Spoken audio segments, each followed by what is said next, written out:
This couple were in their early 40s, household income coming in at a solid $520,000 a year, saving 12 grand a month or $144,000 every year. These guys came to us with a solid platform. They already owned property, they already had shares, but we put some tweaks in place to their strategy that created a significant upside. When they came to us, they were frustrated by the fact that they were paying what they felt was too much in tax. Their tax bills were ginormous, but their incomes were equally ginormous, but they were leaving a bunch of money on the table here. They also just didn't know how to use the rules to their advantage. So when we got into the planning process, there were a few things that they ended up doing. The first was they set up some investment bonds for their kids. But they wanted to provide, they had 2 young kids, they wanted to set them up so that they could then fund their house deposit in the future. So they set up an investment bond for each of them with an initial contribution and then a regular investment plan. With the investment bond, because the money was to be invested for longer than 10 years, that meant that they wouldn't pay any capital gains tax on the investments. And it also meant that income earned on the investments during the period that it was invested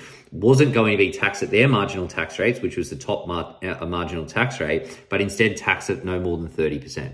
Given their cash flow was strong and they also had equity in their own home, they purchased their second investment property. They batted up to get a nice 2-bedroom terrace in the inner west of Sydney, $1.6 million, which they felt was going to be a really solid investment for the long term, and we agreed. Then, because they had further surplus spare cash flow available and they already had their emergency fund and some good savings in place, that they cranked their personal investments.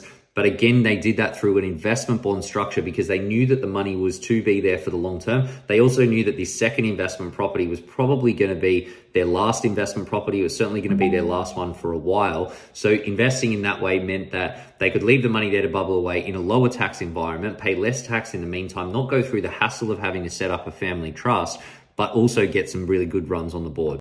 Upside for these guys, $78,000 from the moves just made in a 12-month period. But when we started adding them up in terms of the tax benefits, particularly of the bonds over the longer term, the numbers got bigger and quickly.